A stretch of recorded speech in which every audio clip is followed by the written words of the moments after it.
We've been having all of these different conversations over the past 2 days on different topics.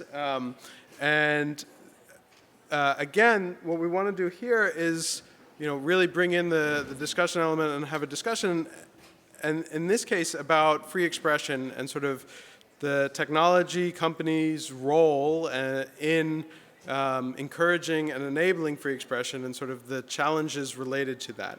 And so what we're going to do is start out with the three people here up on the stage on the roundtable, but then very quickly I want to bring in an audience discussion as well.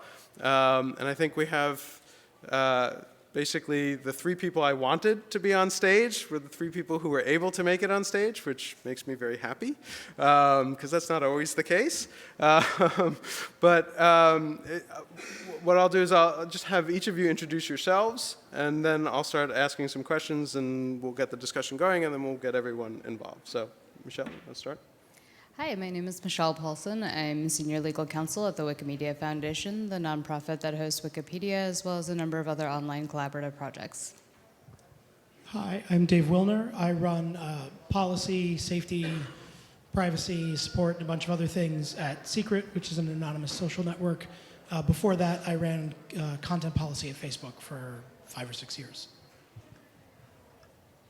Hi, I'm Sarah Jeong. I was trained as a lawyer. I work as a journalist now, and I cover stories like harassment, Twitter, content moderation, and because of the nature of my work, I guess I do a bit of policy wonkery stuff. That's one way to put it.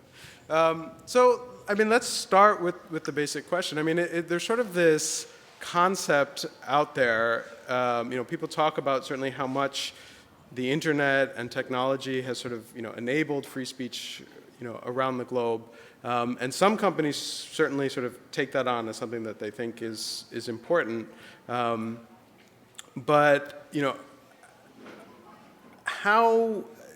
I'm trying to think of the best way to phrase it, but how important do you think free speech has been to the internet itself? So the other way, people often talk about technology as enabling free speech, but I want to get some discussion of the other way. How important has free speech been to making the internet what it is and kind of the innovations that we see around it? Did I stump you? Sorry. So obviously, as a representative from Wikipedia, we think that free speech is a cornerstone to innovation. It very much like the way that you're saying that innovation fuels free speech. I do agree that it goes the other way just as importantly. A lot of the tools that are, I guess, websites, but I definitely see them more as tools for the users, have really started to become shaped by the users themselves. I think Twitter is a really great example of this. I don't think a lot of people, including a lot of people at Twitter itself, knew what Twitter was going to be or what it was going to be used for, and the users decided that. Similarly, Wikipedia has grown into something absolutely amazing because of the leeway that the foundation has given them. It's just meant to be a hosting provider and a platform that anyone can join and really speak their mind, and the community itself decides what should and shouldn't be on Wikipedia in the same way a lot of other platforms are at the moment. Yeah, I think not Wikipedia, but that's always seemed how it would have been there from the outside. I think there's also a sort of meta level at which that operates. The idea that there ought to be a neutral platform on which everybody can basically say what they want and has a voice is not a neutral idea, right? And the internet is, in some more technological sense, that, and a lot of social media, whether it's Facebook or Twitter or these other sites, also fundamentally in their premise rely on what I think in the United States we take for granted, but is certainly not the norm everywhere in the world, that people ought to be able to speak and are entitled to a voice. So in that sense, this notion of free speech as a sort of ambient background, I think fundamentally underpins pretty much all of these sites. I think, like Michelle said, without user speech, a lot of services and companies just wouldn't exist because they kind of run on that and are shaped by that. I think the other thing is that legal protections for certain kinds of speech have basically allowed the internet to flourish. For example, CDA 230, which provides immunity for user speech, is incredibly important. Without it, we wouldn't have the internet that we have today. Just for the non-lawyers in the room, CDA 230 is what protects Twitter from being sued by the Church of Scientology when I tweet that the head of the Church of Scientology killed his mother-in-law. Like, it's that, for example, if I should do that. So in the early years, basically, without CDA 230, a lot of services, like discussion boards and whatnot, were under threat because they could get sued by anyone, they could get slapped down by anyone for something that their users said. And once we had CDA 230 in place, which is, it's an element of free speech online, we were able to have things like Reddit and Twitter and Facebook, and a lot of the internet as it exists today wouldn't exist without these kinds of protections. But it is worth noting that these protections aren't global. A lot of countries are still kind of figuring out what kind of safe harbors, if any, should be provided to these kind of platforms. So it is, we're at a crossroads as to not just what kind of protections are going to be available to these platforms and how free speech will develop as a result of it, but we're also starting to see how governments are trying to control speech on these platforms and, even worse in some cases, use them as weapons. Yeah, and that, I mean, leads right into my next question, which was then how do we take this, the importance of free speech, and how do we extend it? And so in the US, certainly we have CDA 230. You know, almost, I don't think any country that I can think of has anything quite as clear-cut as CDA 230. And some countries are, you know, completely different from that. You know, is it something as simple as, okay, export CDA 230 and get more laws like that, or are there other things that can be done to encourage more free expression? I mean, my experience has been that the trend has actually been away from more laws like CDA 230. I mean, not a lawyer, but Sure. it seems like actually outside the United States, the discussion has moved more towards how do we heighten intermediary liability to try to coerce them into censoring the things that we want, even if they're not necessarily within our physical jurisdiction or following our cultural norms. There's been I mean, actually, it's sort of interesting, the conversation we were like discussing notes before being here. The conversation often revolves around what people would call oppressive governments, which are obviously not good. But in a lot of ways, developments in Europe are actually more difficult because nobody's going to be convinced ideologically by a case made by Saudi Arabia about free expression. Oh yes, you're right, never mind. But in Europe, there is this, there's democratic legitimacy to some of the calls for more control over speech, and that is actually a much harder thing to deal with. I think it's very difficult to try and export these kinds of values, even if we wanted to. I think that if that's where you want to start, like, you're basically doomed to fail. I think that in some cases, it's about, you know, rewarding tech companies for resisting things like a Pakistani court order to censor blasphemy. But I think like the biggest sort of thing that you can do right now is actually to protect CDA 230, because I think that we're going to see a big challenge to it, gutting it, or we're going to see the next Communications Decency Act come through the pipes, because I think that where sort of public discourse is right now, we're not talking about how great freedom of expression is, we're talking about how the internet has a problem. Mm-hmm. Yeah, and I mean, there are other things too, sort of related to CDA 230 is like, there's the Speech Act, which basically said that American companies, you can't enforce like a judgment from overseas, you can't enforce them in US courts if it violates freedom of speech, including CDA 230 in the US. Sort of. I mean, I think that that's a really great piece of legislation if you're only within the United States. Right. But, you know, as companies are becoming more global, having people on the ground, having assets on the ground, it becomes less of a protection. And I mean, it is also worth noting that there are very similar things to the CDA in other countries. None are quite as robust as the CDA, but they too, much like the CDA, are going to be seeing challenges. And it's always going to be cases that frankly sound bad when you hear them. And so there's a reaction when it's something unpleasant to rule against it. But that's usually how it starts affecting things that are a lot more innocuous. Yeah, I think actually that we've mostly sort of discussed government action implicitly here, but it's worth noting that there is significant public demand, even in the United States and certainly internationally, for companies to do more moderation or censorship. It's not, these are not government actions in isolation of public requests for content to be taken down. There's a broad variety of sort of different interests, both in the United States and internationally, that genuinely and in good faith want to see companies censor more, which is also makes it sort of more difficult to navigate because it's not simply a case of resisting government overreach that nobody agrees with. There is real outrage. I mean, some of the Twitter harassment stuff is a particularly good example, and maybe even a justifiable example, but we can get to less justifiable asks, and it's all out there.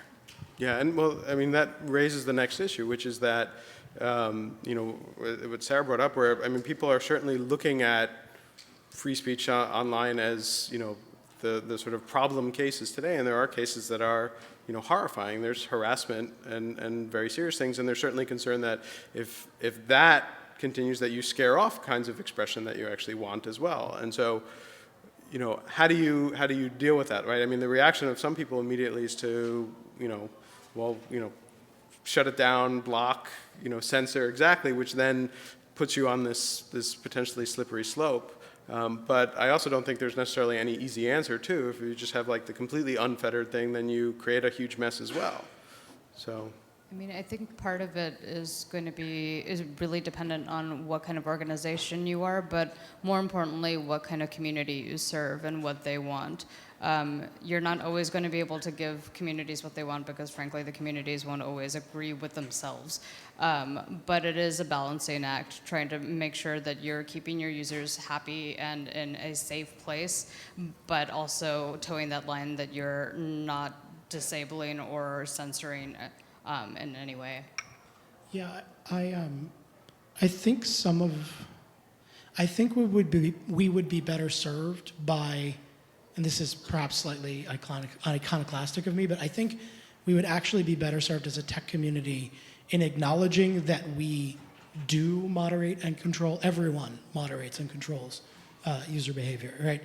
And even the platforms that are famously held up as examples, Twitter, the free speech wing of the free speech party. Twitter moderates spam, right? Mm-hmm. And it's very easy to say that, you know, oh, some spam is malware and that's obviously harmful. But two things. One, you've allowed that harm is a legitimate reason to moderate speech. And two, there's plenty of spam that's actually just advertising that people find irritating. And once we're in that place, it is the sort of reflexive, no restrictions based on the content of speech sort of defense that people go to, it fails.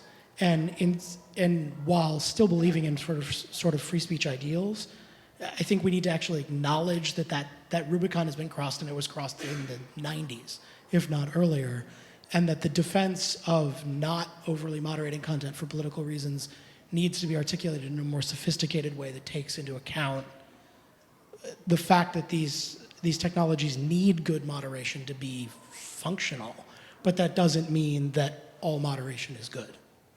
I absolutely agree that the Rubicon has already been crossed. One of the things that I kind of want to lay out there is that harassment actually exists and is actually a problem and actually skews heavily along gender lines, along race lines.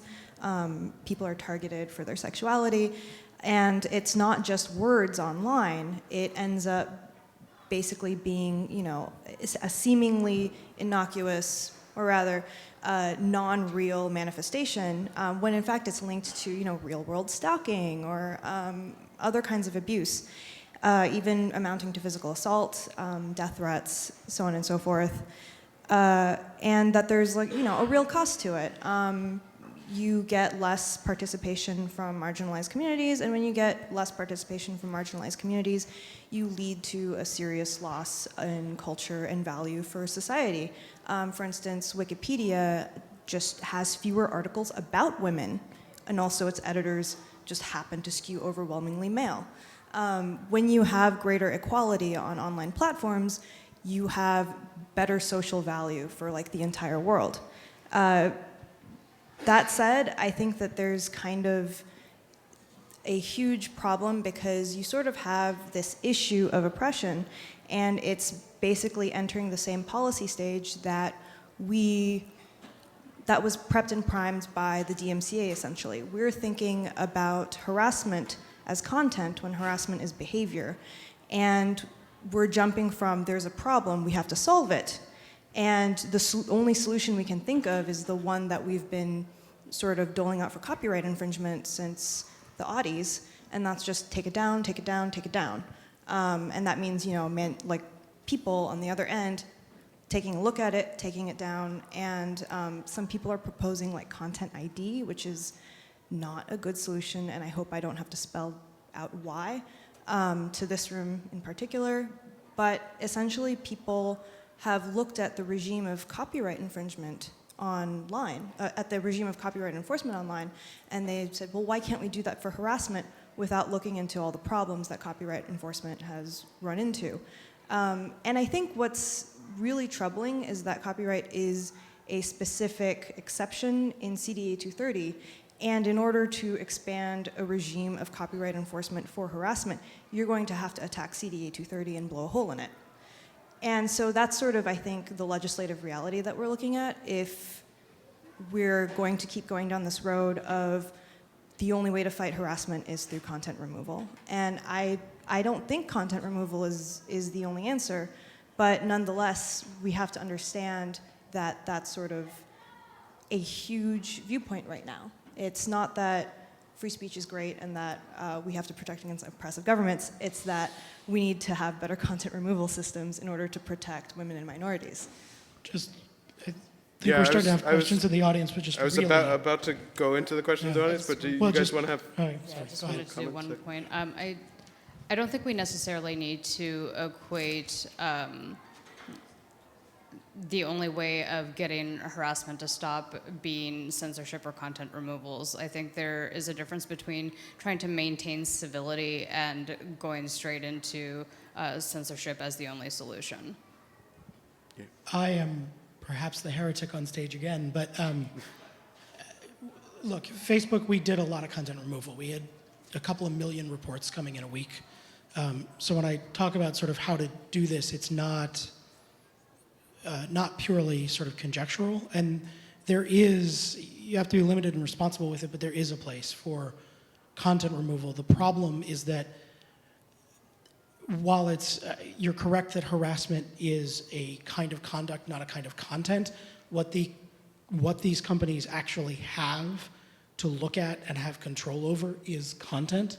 And so while very, very obvious cases, very, very clear cases of directly threatening speech where the problem exists in the piece of content, the status, the photo, whatever, are easy for companies to address and resolve, these sort of more environmental or long-term or external behaviors that then manifest in subtle ways in the communication platforms are very difficult to control through moderation because the problem doesn't really reside in the content. And so deleting it won't help, and recognizing it's impossible because it's just not in the content. I agree that it's not in the content. It's in the UX and in the code.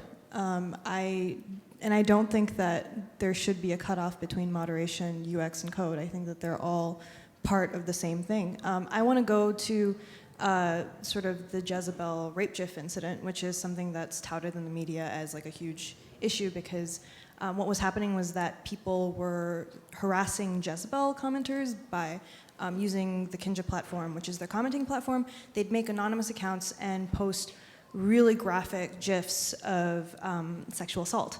And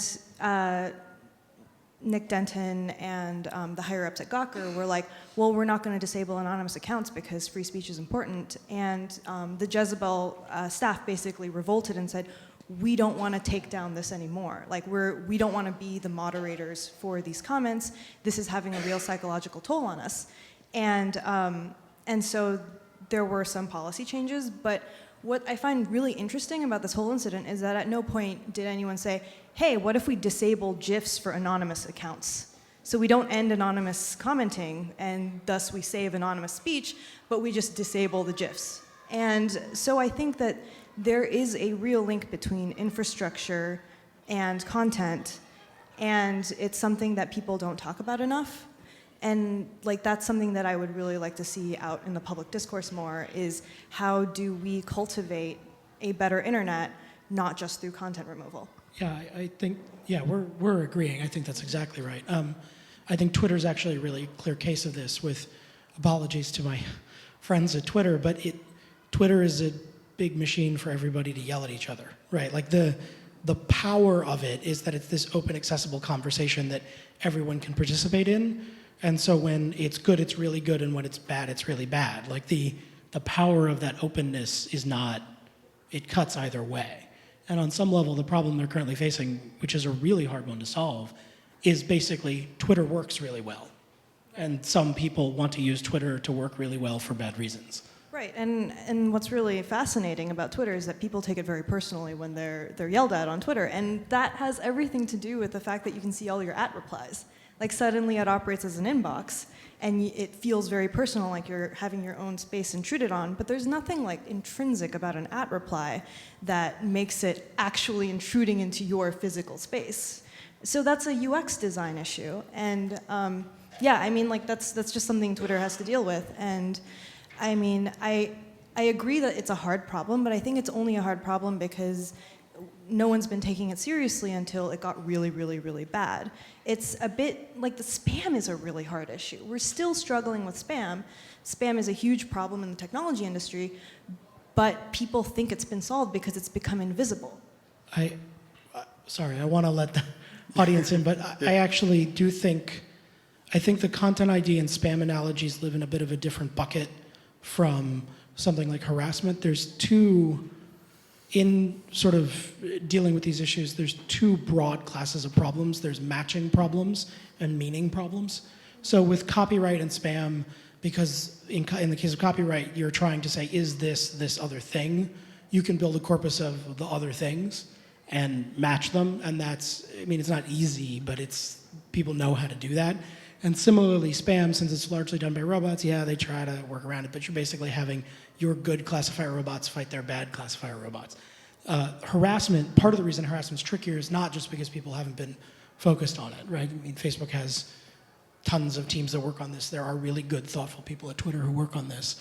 It's because it's a fundamentally harder problem, which is not to excuse it or to say that it shouldn't be better, but it's not simply a case of mapping these solutions that we have for spam or copyright over onto something like harassment. There are patterned harassment cases, but a lot of the time it's a novel sentence that you've never seen before, and that makes sort of automated interdiction, it's a genuinely harder problem. So, sorry, Mike. We're in agreement here, but I think my point was that, I mean, well, one of the interesting things about spam is that it's been an arms race, and I think that you are seeing genuinely novel emails. That's why you get the poetry spam. I think that what I'm talking about is in developing a giant infrastructure to solve this to tackle this on multiple levels. I think that we're only just starting to understand harassment as a large-scale infrastructure problem. And I think that that's an understanding that we have to cultivate more, but at the same time, it's one of those things where you, especially for this audience, where you have to be mindful of not creating affirmative obligations for startups or for like little guys, because Facebook can do this, but afford it. Yeah, I assume so, anyways. Yeah. But like a little startup, maybe not so much, and I hate to say the word scalable, but like creating scalable solutions, I think is tricky, but is maybe something that people should be working on. Yeah, it's yes. So a couple of when I talk about emails not being novel, I don't mean that spam doesn't mutate over time. I mean that the intention of the spam is to replicate getting a message in place across a large number of people. And so even though they'll try to mutate individual instances, it's still fundamentally, like, it's not people doing this with the exception of a very small number of 419 scams. It's a robot doing it, and anything a robot can do, you can teach another robot to sort of recognize. I have some like thoughts about people behaving like robots in large-scale harassment campaigns, but maybe we should. Yeah, let's sorry, it's a really interesting discussion. I didn't want to stop it, but I do want to involve other people here in terms of this is, and I think this has sort of become clear from the discussion, this is not an easy challenge to solve, and yet it's a really important one that a bad solution is going to be very, very bad. And could have tremendous consequences for speech and for innovation as well. So I want to, get people in the audience to join in, either to ask questions or, if you have the solution. and I think part of the problem is that there isn't necessarily a clear solution yet. But if people have ideas and kind of where we can go, we'd love to.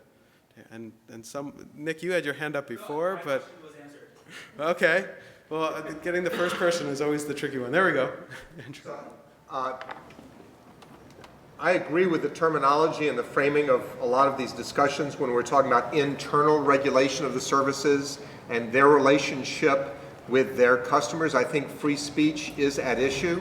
But when it comes time to justifying the conduct of platforms in a broader political economy and articulating their value in the broader political economy, I actually think that free speech should take a little bit of a back seat.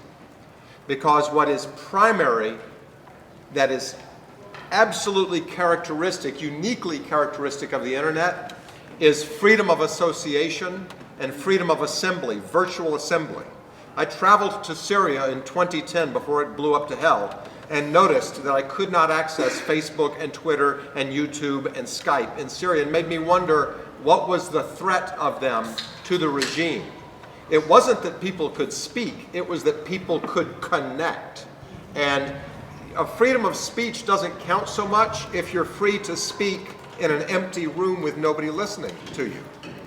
And I think when we're outside this ecosystem, talking about the larger political economy, let's keep freedom of association and virtual assembly paramount and show how they are the platform on which effective freedom of speech exists.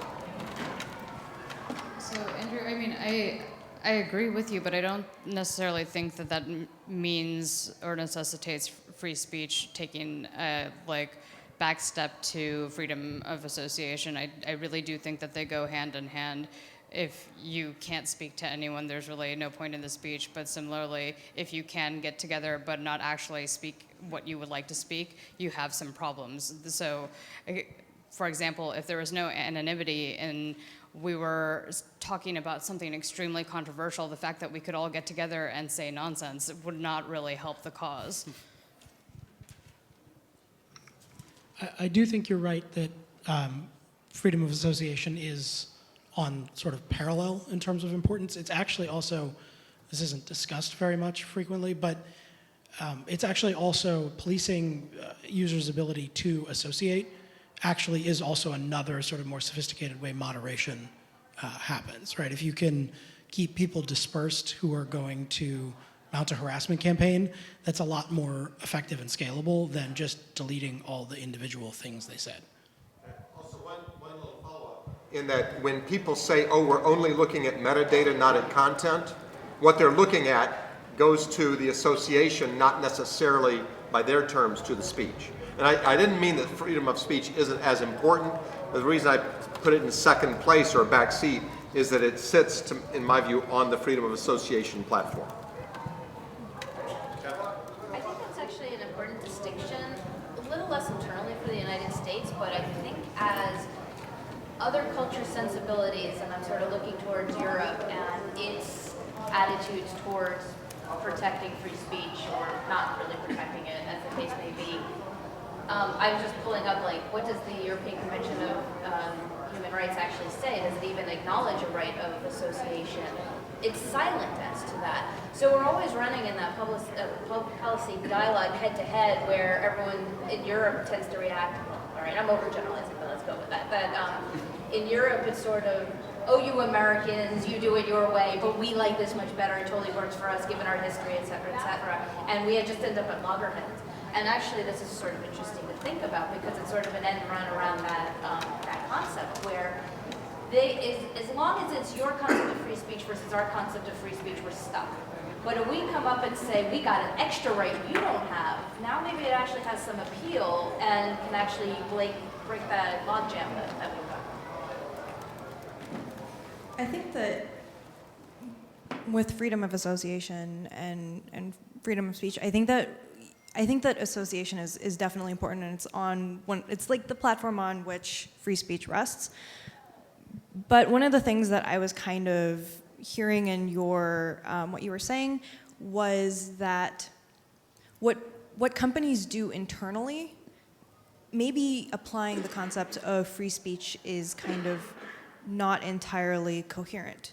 Not just because they're not the government, but because they, like, the Rubicon has been crossed, people engage in moderation and in content removal, but also because the way that you enforce free speech on a lot of these platforms is not free. Like, what Reddit bills itself as a free speech friendly place, but what you have is, because of the way it's designed, the subreddits are controlled by moderators who decide what gets to be spoken and what doesn't get to be spoken, which that's not really free speech, actually, which is why you get on many of the major subreddits, Gawker links are still banned from like an incident some years ago.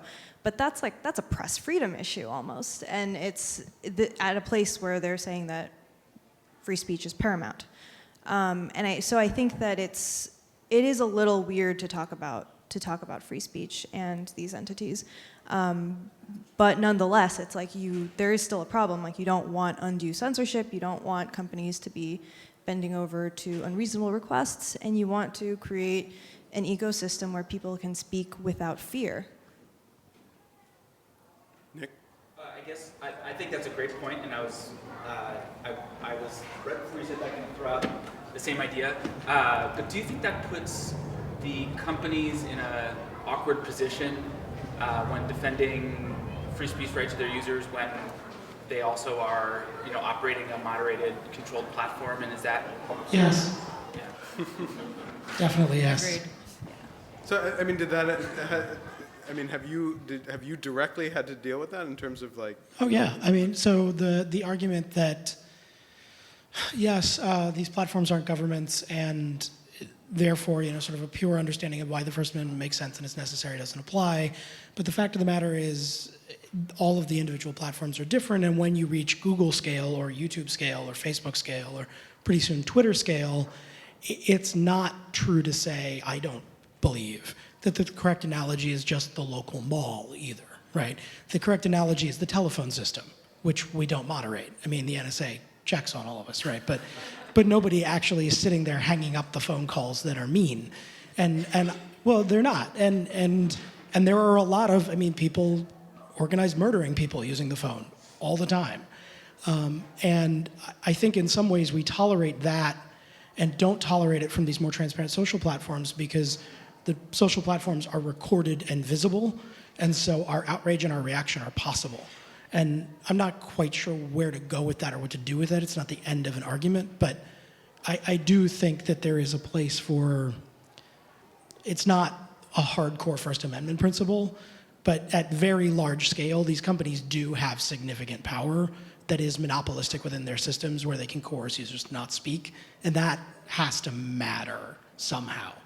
I don't think it's like sometimes it's like the telephone system, but it's more like a public forum, like the Agora. And I think that that's interesting because then it goes back to the origins of First Amendment doctrine, Oliver Wendell Holmes, and you sort of get why we have the First Amendment is because we want to have a marketplace of ideas, and that's good for society, and that's what democracy is based on. And so you just have this really weird thing where you have these online platforms that are across borders and across nations, and you're enacting exactly what Oliver Wendell Holmes was talking about. And we're kind of in this really experimental place. But it is, that's a free speech doctrine sort of issue in a really weird way. Yeah, Kathy. So I think this actually brings up a really good point, which is Facebook is not the telephone, and for a very big reason. The telephone is essentially a common carrier and has to take all comers. It's functioning more or less as a public forum, whereas Facebook, not necessarily. Now, I agree with what Sarah is saying, that there's some values in these platforms allowing as much discourse as possible, although clearly we also discuss there's some downsides with that. But there's a First Amendment interest belonging to the platform in being able to select what it wants. And we're going to run into some weird byproducts if we run over that. We talked about CDA 230 and how it shields intermediaries.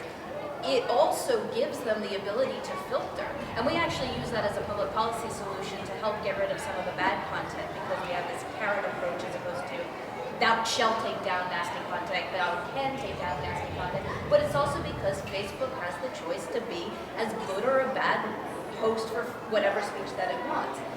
Just to follow up on one other point, I think the bigger thing where it really impinges, these marketplaces really affect free speech, is the judicial stuff that happens around the side, not from what Facebook does to speech, but what from takedown notices do to speech, what lawsuits demanding discovery for the identity of anonymous speakers do for speech. That's where we're seeing free speech truly threatened. A little less that Facebook is going to make, just to throw them under the bus, that they're going to make different decisions, whatever. So just to bring that back, you're saying that the fact that there's control and moderation on speech within the platforms actually does not infringe on their purity in defending the free speech rights of their users when it comes to outside actors. Well, we can call them hypocrites if we think they're falling short of not meeting the idealized forum. Like if they say we really want to be the new town square, and unlike the town square, which is a true public forum, they censor certain things, you could hold them accountable. Now, there's obviously some policy arguments to say don't be in a true town square, but there's some policy arguments to say yes. We can criticize them in terms of social norms, but as a legal matter, they absolutely have their own free speech interest to decide to be as arbitrary as we want. And it's an interesting discussion to talk about the values, but I think we should be careful, because if we pretend they don't have a First Amendment interest in this, I think we're going to get some weird slapback. I'm not actually saying that they don't have a First Amendment interest in doing it. Nobody at Facebook currently, and nobody did when I was there, advocate the companies not having this authority. The point I'm making is that I think the distinction you're making between the phone system and some of the larger social media sites is thin now and will grow increasingly thin as they become increasingly ubiquitous. I fundamentally think that something like a social network is a natural monopoly, right? The best social network is the one that all the people are on. It's just clearly the most useful. And if Facebook or YouTube or Google Plus, Twitter gets to all the people using it, I don't know how, the phone system started in private hands as well, right? Like the distinction is going to vanish as we become more connected and the dynamic changes. Malls. When town squares go away because we built malls instead, the question is whether the mall all of a sudden starts to be the de facto public forum and needs to behave accordingly. Correct. Your argument is that, and it's a sound argument, and it's something we might need to consider, but consider it in that context, because if we get to that point too quickly, then I think we might have some trouble. No, I'm making a sort of long-term case about where this stuff is going. I'm not a lawyer, right? I'm making a long-term case about where this stuff is going to go. And we are going to live in a world where increasingly our communication happens through these technologies that do moderate. And to me, once everybody is using them, that is clearly a political question, that where the conversation does not end at the companies have an absolute First Amendment right to do whatever they want. I don't think it can possibly end that neatly. I'm in agreement here.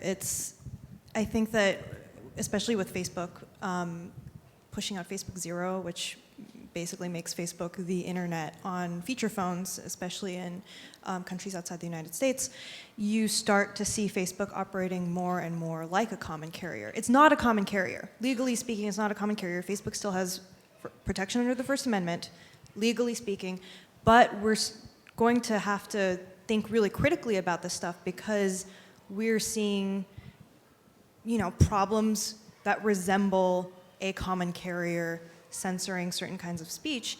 And I mean, in some countries where there's a great deal of dissent, there will be like bloggers who blog very controversial blogs, or they'll call themselves bloggers, but they don't have blogs. They're on Facebook. This is the case in many Middle Eastern countries. So Facebook, in this case, is behaving like a really important common carrier because that's where everyone is. And so that's why it matters when certain content removal policies get enacted. And I know that we love talking about governments, but just to throw a couple of examples out there as like internal content removal policies becoming political issues. So I think everyone remembers the Zelda Williams thing, where people started harassing Zelda Williams after the death of Robin Williams, and they used photos of her father that had been photoshopped in really terrible ways. And Twitter rolled out this policy right after to basically, you know, it was a knee-jerk response to this incident where they said, okay, family members of deceased persons can request content removal of these kinds of things. And shortly thereafter, I think it was a few weeks later, you have the James Foley beheading video come out. And I believe because people were tweeting out this video, there were, I believe, some news organizations who ended up getting suspended on Twitter for it. Because, and it's a newsworthy video. Whether it's in good taste is a different issue entirely. But if Twitter is behaving similarly to Facebook as a near common carrier, and you have news organizations trying to disperse newsworthy material and they're getting suspended or banned for it, like that's a speech issue. Another example I can think of is there was a transgender teen named Leela Alcorn who committed suicide, and she left a suicide note on Tumblr talking about how her parents had basically persecuted her, and that's why she was going to commit suicide. And she talked about her identity. After she died in the news, her parents, and in her obituary, they referred to her as a he, used her male name, and just denied at all that she had committed suicide or had experienced any of those things that she wrote about at great length. And then shortly thereafter, Tumblr took down the post because her family requested it. And that I think is censorship. That I think is a social loss, and that has to do with internal content removal. I think one thing I just kind of wanted to point out that touches on what you were talking about, Sarah, and the, I guess, comparison to a public forum. There is still kind of censorship in even the most, I guess, ancient of public forums, and it doesn't necessarily come from the government or the person who owns the forum. It comes from the people in the forum. There is a lot of requests, kind of like the families asking for things to be taken down, or specific forums where that community decides that there's a line and we're going to start kicking people off, or we're going to start deleting some posts because it offends the rules of that particular forum. And I think that's something else to consider, and how we think about that in terms of censorship and free speech is interesting to me. How much of this can you address by just segmentation, right? So if I'm on Twitter, right, and there's this beheading video, or there's other sort of sensitive information I don't want to see, like how much of it can you address just by saying, like, look, this is a link to some other site, we haven't vetted it, like user beware. To a certain extent, right? That content is going to be out there elsewhere. There are other social networks. You are not, like Twitter or Facebook are large, but they're not the only way of showing it. So, can they get around saying, like, we're somewhat responsible for it by just saying, like, look, black box, we're not going to preview it, we're not going to, it's a blurred out image, but here's the link. Are you saying like a step beyond like content tag warning sort of thing, or like completely third-party hosting? What are you? I'm saying if you just tag the content, you just put a warning up, right? How much censorship or how much content removal do you avoid just by doing that alone? Just like, I'm warning you, it's a trigger warning, whatever you want, right? And you know, if you give the warning, right, then your users somehow, there's less of an expectation that Facebook or Twitter, whoever is responsible for taking that down. So yeah, we played around with this. It's useful for things where people's objection fundamentally is like, this content is icky, right? If it's nudity, graphic violence, where there's not some sort of harassing or otherwise, personal information problem use, like it sort of works fine. It's not the easiest thing to do, but it's useful in that segment. But it's not a get out of jail free, because around certain other kinds of offenses, people's problem is that it is accessible to others, not that they encountered it in the feed. Like, so it's useful, but it's not sufficient. And the other side of that is that people sometimes do actually get offended that it is behind some sort of tag, right? They don't consider it offensive. They don't see why it got labeled that way. It could be something that, they have as part of their normal life or consider completely the norm, and they think it's almost defamatory to label something that way. I also want to question, like, how good would you feel if one day you woke up and you had 50 notifications from strangers, and all of them were content removed for harassing content, like, and you had like 50 of them. Like, sometimes it's not the content itself, it's the fact that someone did it. It's, yeah. On that point, right, like that's basically what spam filters are. They're not harassment, but there are sort of like, you have 97 spam messages, right? If it's sort of just like, it's filtered, you can kind of get to like a UI point at least, where it's just like, it's just a hump, right? Yeah, and spam filters are a speech issue as well, so we don't talk about it as much anymore, but it is. It's also, there's a hard identification problem, right? If I sat you all down and handed out a worksheet of like, is this harassing? And everybody filled it out double blind, I guarantee you there'd be like no consensus. Like there'd be, the top 10 or 20%, there'd be clear consensus. And the further down you got, people would be all over the place. There's a lack of, how do we even know what we're talking about? And if we don't know exactly what we mean, how do we then classify for it? So it's more recognition than UI. At the end of the day, it only matters if it's harassment to the person who's viewing it. So you have to have sort of different, this is a harder technical problem, right? But this is what, you're going to have to come to computers what they're doing. Like individualized, customized, filter. Right, but at the end of the day, whether or not a particular message is harassment doesn't abide solely in the message.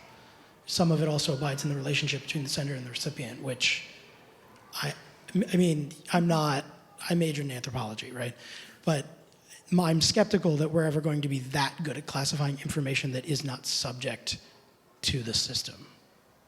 So I see what you're saying, and I think that your objections are very valid. I do think, though, that like machine learning algorithms and this kind of segmentation might have some promise, but that said, like, there's minefields. Like, it's not as cut and dry as a single technical solution. It's going to have to be a complex technical solution, and even then it's going to be a partial solution. That said, I don't think it means it's not worth pursuing. I think that we should be experimenting with technologies like this. We should be experimenting. We should have a bunch of trials with machine learning algorithms, with users beta testing whether or not an algorithm can begin to predict what messages that they're going to personally find offensive. I think that would be a great thing. That said, I don't think that we can roll this out like in a few months and it'll be fine. If we do that, that'll cause more problems than solutions. All right, so this is a really interesting discussion. There's other parts of the discussion that I wanted to get to and I didn't even have a chance to get to, but we're already at time for lunch, and I know that some people are pretty hungry. But since hopefully you guys are sticking around for lunch as well, and hopefully most of the folks here are as well, we can continue the conversation. But one of the things that we did want to do with the lunch, and there's food in the back, and we can use the tables in here, is to have people sort of, we can turn chairs around and sit together and have some discussions. You can continue these discussions, continue some of the other discussions that you've had earlier today or yesterday, but in particular, looking at specific things that that we should do as Copia in the future to continue these kinds of things. And specifically, we want to start out by writing up some sort of analysis and report of some of what we've been discussing over the past few days and what came out of it. So things that you think really are important that should be in that report that we'll be putting out. Talk about that, figure that out, let us know. And then, discuss whatever you want. You guys have been very good at figuring out what to discuss on your own for the past 2 days. So, once again, this will be the last time I'm up here on this stage for now, is a huge thank you for everyone for making it out, whether you made it out for both days or just for today. We really appreciate it. We put a lot of work into this, and this is great. Thank you.